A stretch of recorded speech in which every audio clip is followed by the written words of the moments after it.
Safari. Broadcast. Hello, everyone. I'm just going to wait for my computer to catch up and show me that it is connected. Doing all of the things. 90% loaded. All right. Hello, everyone. Oh, I'm just going to wait for my computer to catch up. Show me that it is. Hold on, I have.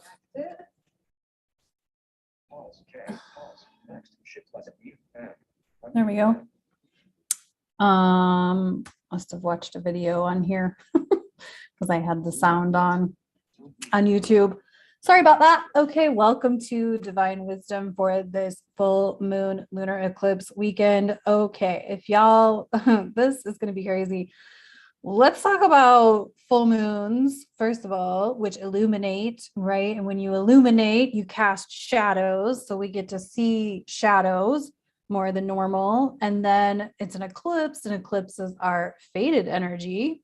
And it's Scorpio. The moon is in Scorpio, and the moon doesn't like Scorpio. Scorpio is a water sign, which can trigger emotions. And so what I tend to find, maybe you can relate to this, but what I tend to find when the moon is either a full or a new moon in an emotional water sign like Scorpio, is I tend to be a little more sensitive. I tend to have some sort of bodily reaction to the moon. For a good chunk of 2020, actually 2019 through the beginning of 2021, I had massive headaches with every water moon that occurred.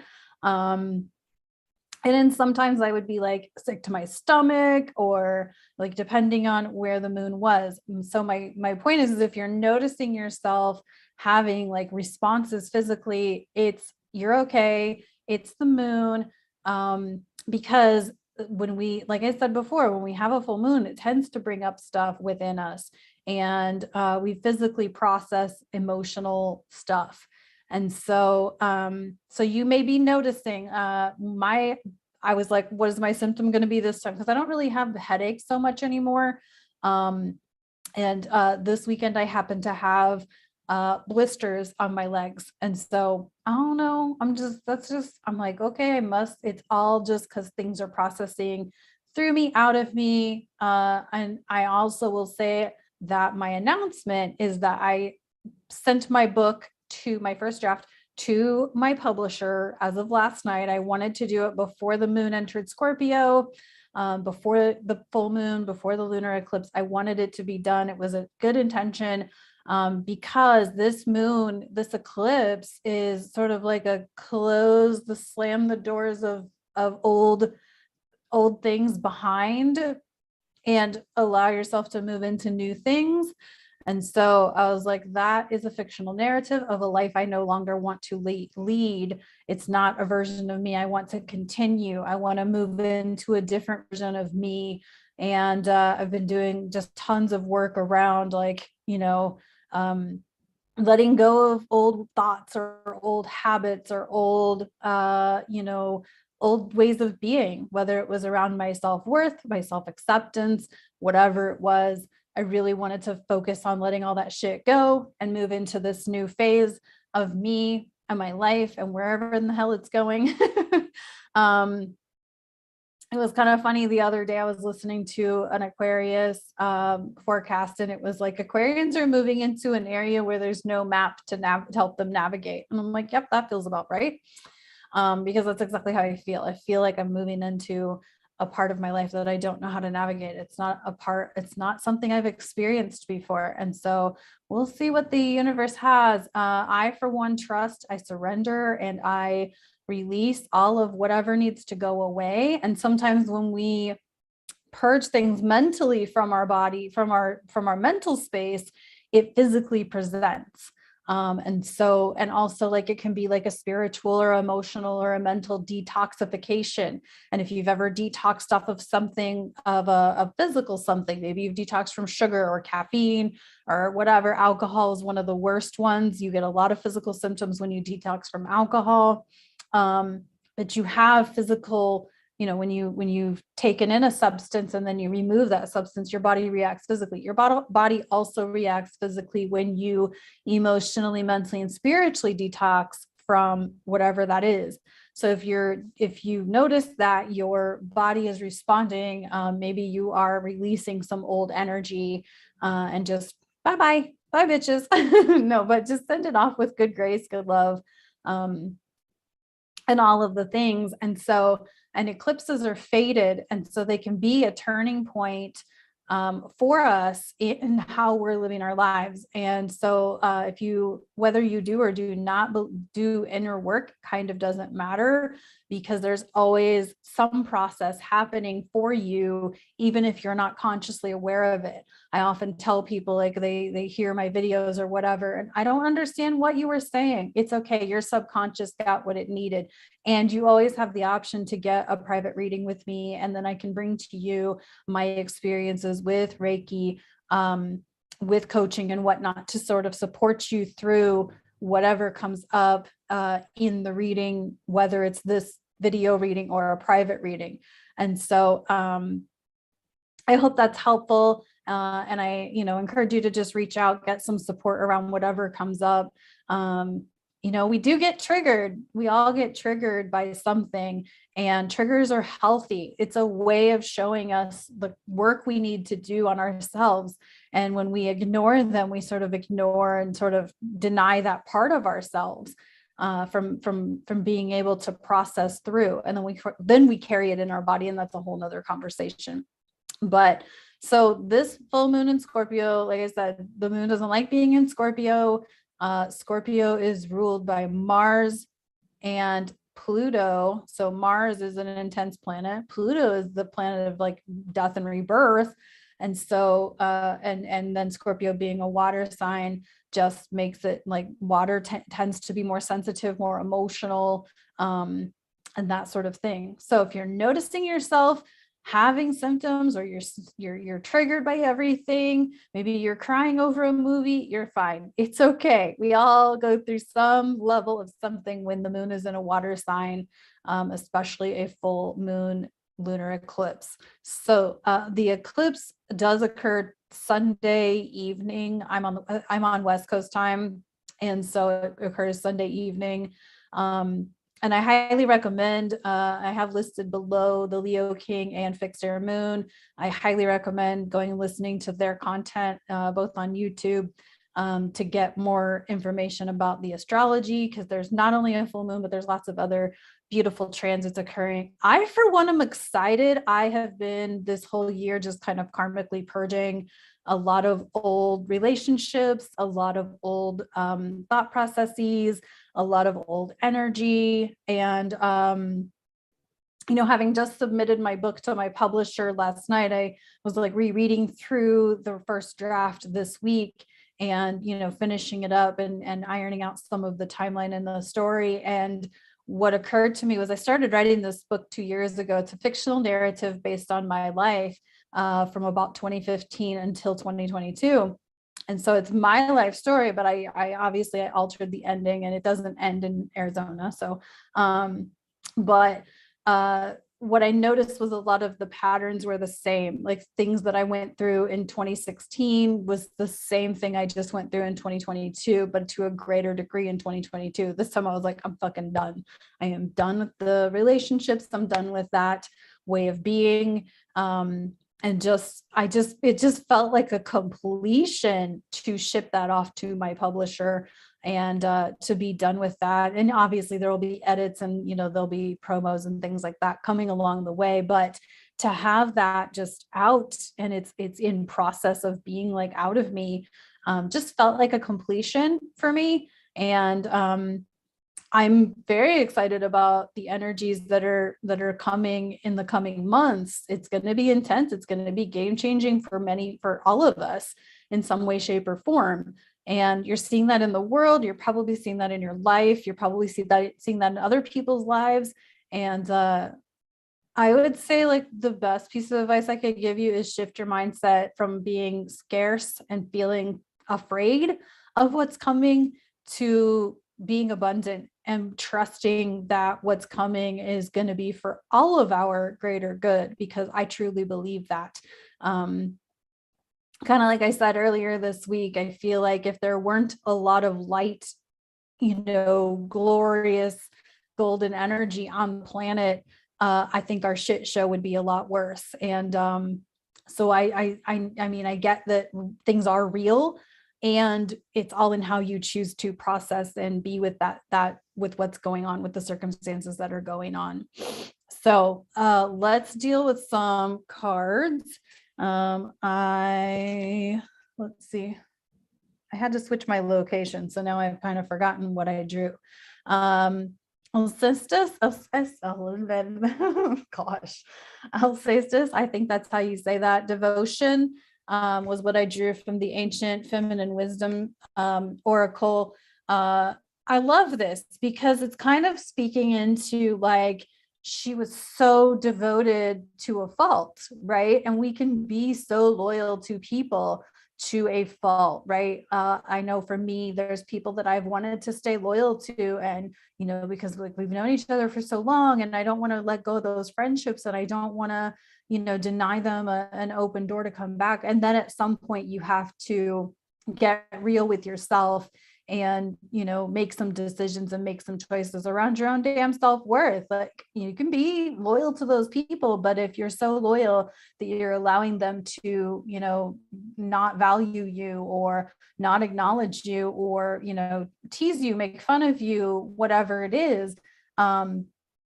that's a whole nother level of like, I don't need to be loyal to people who don't want to honor and support me, or who want to, I don't need to be loyal to people who can't respect me, or can't, value me or acknowledge my worth and value.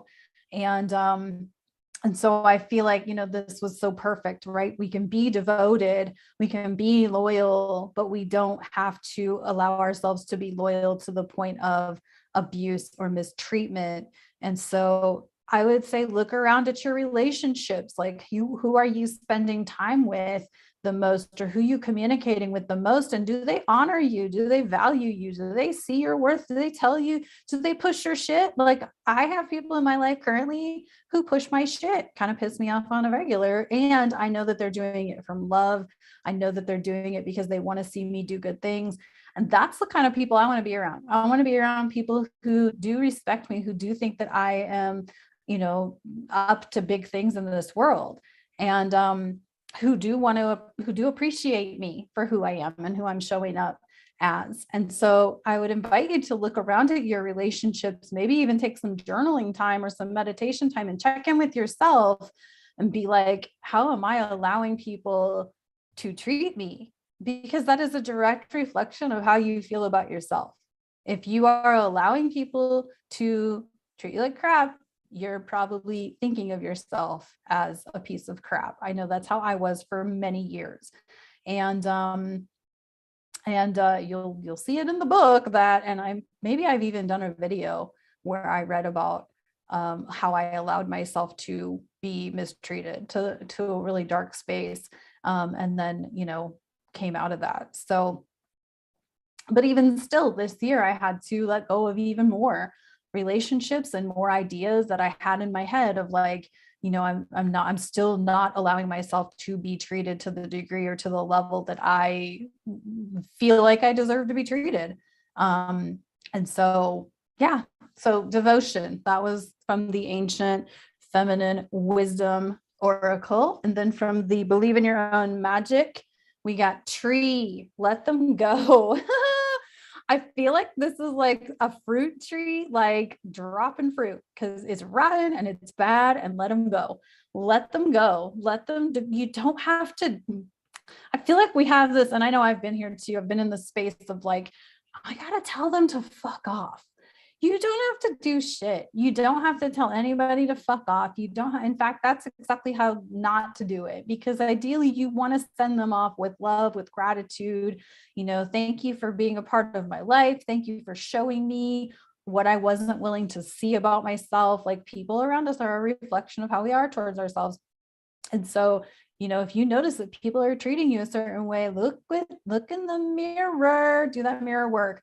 I highly recommend actually the Hearts Unleashed podcast. Abigail Gazda, her name is in the description box below, but the Hearts Unleashed podcast has a great episode on mirror work, and even a mirror work session in a very recent episode. And I highly recommend doing mirror work and taking a look at yourself in the mirror and, really seeing like, how are you treated? And if you are afraid to look in the mirror, I recommend it even more. Because in order to understand the relationships that you're in, you have to understand the relationship that you're in with yourself. To understand and see how the people around you are treating you, you have to look at how you're treating yourself, because you teach people how to treat you. And if you're allowing yourself to be mistreated, it's a direct reflection of what you think about yourself. And people, I feel like people get very uncomfortable when I say that I was in an emotionally abusive relationship, and that they immediately jump to, I'm so sorry you had to experience that. And I am not sorry that I had to experience that, because that was literally the turning point that showed me where I needed to do a fuck ton of work.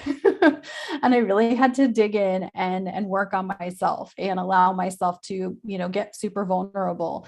And I've learned a lot since then. Now I know what I'm looking for, and now I'm having a hard time finding it, but that's okay. He's out there. But more importantly, it's not only your romantic relationships, but it's your friendships. Like how do your friends treat you?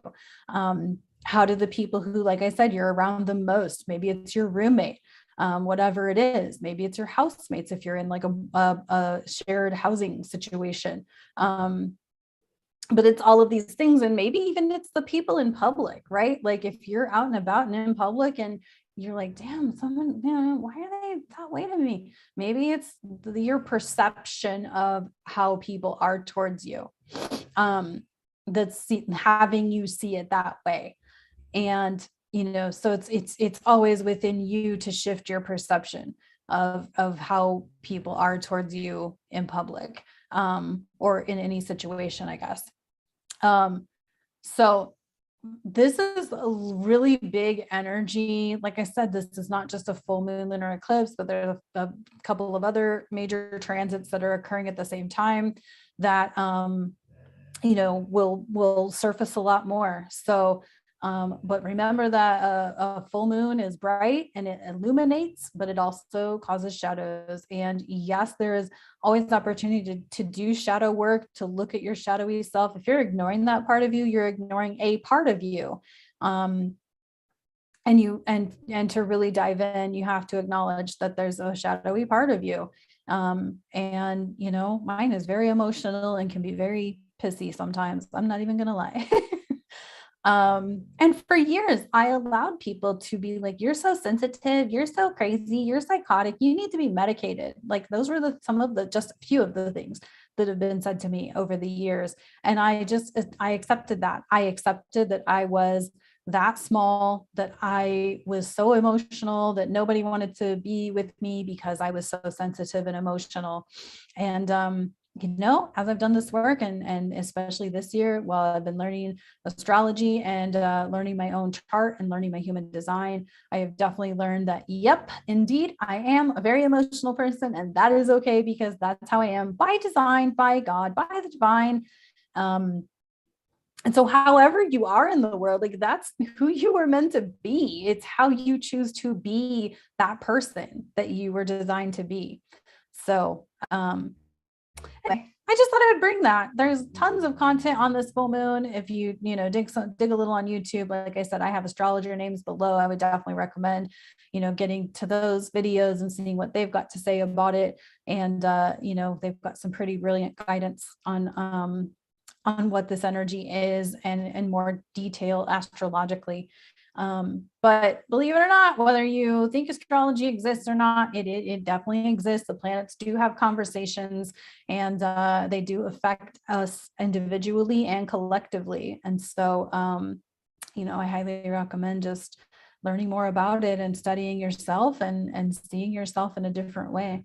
So I hope you found this to be helpful. Once again, if you would like to work with me privately, I will. I have my email below, so you can contact me and work with me one-on-one, and I can bring you all of my experience from various backgrounds to support you and guide you through whatever is coming up for you. You know, one of the things I will say is I worked with someone in 2020 who was not only a life coach, but was a spiritual guide, Reiki practitioner, and hypnotherapist. And I don't have all of those skills, but I have some of those skills.